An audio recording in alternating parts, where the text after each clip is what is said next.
O que um ex-agente da CIA pode nos ensinar sobre os vilões do cinema? Eu não sou um monstro.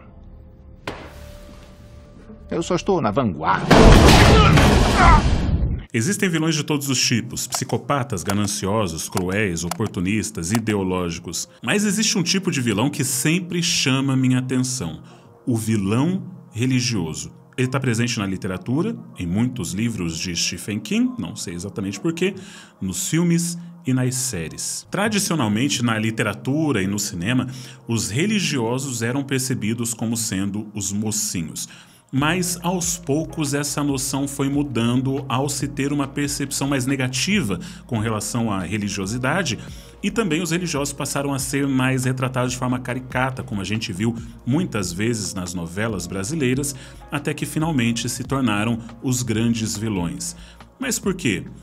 Ouça essa descrição, esse trecho do livro A Divina Comédia. No terceiro compartimento onde os poetas chegam, são punidos os simoníacos. Estão eles de cabeça para dentro, metidos em furos feitos no fundo e nas encostas do compartimento. As plantas dos pés, que estão fora dos buracos, são queimadas por chamas. Dante quer saber quem era um danado que, mais do que os outros, agitava os pés. É o Papa Nicolau III da casa de Orsini, o qual, diz, estava à espera de ser rendido por outros papas simoníacos. O poeta, indignado, rompe numa veemente invectiva contra a avareza e os escândalos dos papas romanos. Esse é um texto do século XV, então a arte ela sempre foi usada como uma forma de criticar a hipocrisia e os abusos dos religiosos. Aliás, o meu antigo professor de faculdade, Dr. Rodrigo Silva, o arqueólogo, ele sempre dizia que os ateus, muitos deles, têm razão em serem ateus porque a versão de Deus que eles conhecem através dos religiosos com quem eles tiveram contato é uma versão tão distorcida que o ateísmo deles soa lógico diante de um Deus tão absurdo que é aquele seguido por esse tipo de pessoa. Mas existe um motivo muito intrigante e interessante para se utilizar de vilões religiosos, seja no cinema ou na literatura. Esse daqui é um ex-agente da CIA, Andrew Bustamante. Ele era um dos dois agentes que ficava dentro de um bunker com a chave para disparar bombas atômicas a partir dos Estados Unidos. E como agente da CIA infiltrado, ele teve que trabalhar para convencer pessoas a servirem os Estados Unidos, pessoas de países inimigos, e para isso ele fala sobre quais eram os motores, as coisas que mais motivam as pessoas a fazerem o que elas fazem. E ele diz que existem 4 motores, e esses motores servem tanto para vilões quanto para mocinhos, quando a gente está falando de cinema e literatura. E alguns motores são mais fortes do que os outros. Por exemplo, o motor mais fraco é a coerção. Isso é quando o personagem é forçado a fazer algo que não queria. Personagem como Gollum, o sargento Nicholas Brody da excelente série Homeland, ou até mesmo a Nebula de Guardiões da Galáxia. Nesse caso, a pessoa não está fazendo aquilo porque ela quer fazer, ela está fazendo porque ela está sendo obrigada a fazer, seja por um distúrbio, como no caso do Gollum, ou também por uma manipulação muito forte, como no caso do Nicholas Brody. De qualquer forma, esse é um motor fraco para se trabalhar, seja como motivação de um vilão ou como motivação de um mocinho. O terceiro motor mais forte, ou o segundo mais fraco, é a recompensa. É quando a pessoa faz algo para receber algo em troca. E como alguém que já mestrou algumas mesas de RPG, eu via que uma das coisas que mais acontecia, tanto para personagens vilões como mocinhos, era se basear apenas nesse motor. Eu quero fazer isso para conseguir a espada, para conseguir a recompensa, o dinheiro, isso, aquilo. Você vê, por exemplo, na história do Shrek. Shrek começa com o motor apenas de recompensa. Ele quer salvar a princesa apenas para receber a recompensa de se livrar das pessoas no seu pântano. Mas com o passar do tempo, essa motivação vai mudando e ele vai tendo outras motivações para suas ações. No caso de vilões, Hans Gruber, de Duro de Matar, é motivado pela recompensa, assim como Frink, de Breaking Bad. Agora, o segundo motor mais forte é o ego. É a forma como a pessoa se percebe. Ela faz aquilo porque ela acha que ela é algo ou ela quer ser percebida de certa forma. forma. Por exemplo, Miranda, de O Diabo Veste Prada, ela é motivada pela sua arrogância, pelo seu ego inflado. O Patrick Bateman, de Psicopata Americano, também é motivado não apenas pela sua psicopatia, mas pelo seu ego, por querer estar acima de todos os outros. Agora olha que interessante esse exemplo. Walter White começa sua jornada em Breaking Bad motivado pela recompensa. Eu vou me tornar um traficante para conseguir dinheiro para pagar meu tratamento de câncer. Mas como recompensa é uma motivação muito fraca, aos poucos essa motivação vai se transformando em ego e ele continua apenas pelo seu orgulho, pela sua arrogância. Se inscreve, povo! Agora, o principal motor que faz com que a gente se comporte da forma como se comporta, lembre-se, Andrew Bustamante, o agente da CIA, estava falando disso no mundo real, a gente está aplicando na ficção, mas o principal motor é a ideologia do ser humano.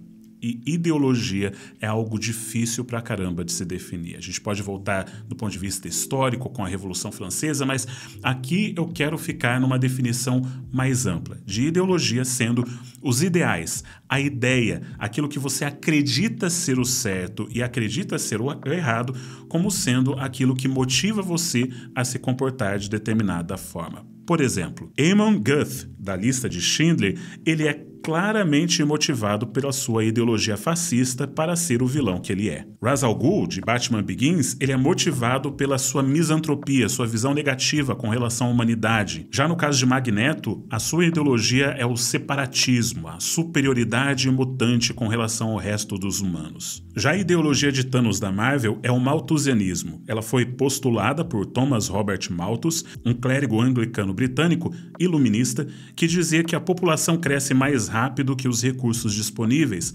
levando inevitavelmente à fome, guerra e catástrofe. Thanos leva essa ideia ao extremo acreditando que a única solução viável é a redução forçada da população em uma escala massiva. E existe um grande problema quando você conduz a sua vida através de uma ideologia extremista, porque você começa a enxergar tudo através desse viés e você vilaniza as pessoas que não acreditam igual a você e se coloca num pedestal, se achando o máximo, se achando superior moralmente do que as outras pessoas. E durante a história da literatura e do cinema, a ideologia que mais motivava as pessoas, os vilões, era normalmente uma ideologia política ou social. Por exemplo, durante a Guerra Fria, os vilões eram motivados pela ideologia comunista ou socialista. Apesar de muitas vezes os filmes não mostrarem isso de forma explícita, essa ideologia era demonstrada simplesmente através da nacionalidade. Mas a ideologia religiosa fanática passou a ser vilanizada por alguns autores com mais frequência. Por exemplo, o Stephen King tem muitos dos seus vilões como fanáticos religiosos. E o fanatismo religioso realmente já causou grandes desgraças na humanidade, seja por conta da jihad islâmica e o terrorismo que a acompanha, ou os conflitos religiosos entre hindus e muçulmanos na Índia, com milhares de mortes, ou os monges budistas em Mianmar com o movimento 969, ou a Inquisição e as Cruzadas. Via de regra, e é claro, existem exceções, mas via de regra,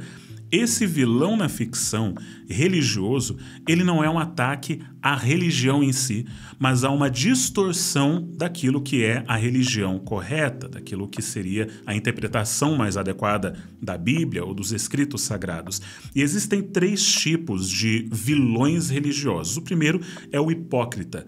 É aquele que, apesar de ser religioso, ele é um vilão, ou seja, ele vive uma vida incoerente com seus atos. Um exemplo é o Eli Sunday, de Sangue Negro. Ele é um jovem pregador carismático e manipulador que usa sua influência religiosa para exercer poder sobre os outros. Sua hipocrisia é evidente quando suas ações e intenções se revelam motivadas por ambições pessoais e ganância, em contraste com valores morais que ele prega. I am a false prophet. God is a superstition. Então esse tipo de vilão, ele não é mau por ser religioso, ele é mau apesar de ser religioso. Por exemplo, a família Corleone, de Poderoso Chefão, é conhecida por suas atividades criminosas, mas também são católicos devotos. Eles participam de rituais religiosos e usam sua fé como uma fachada para justificar suas ações. Do you renounce Satan? I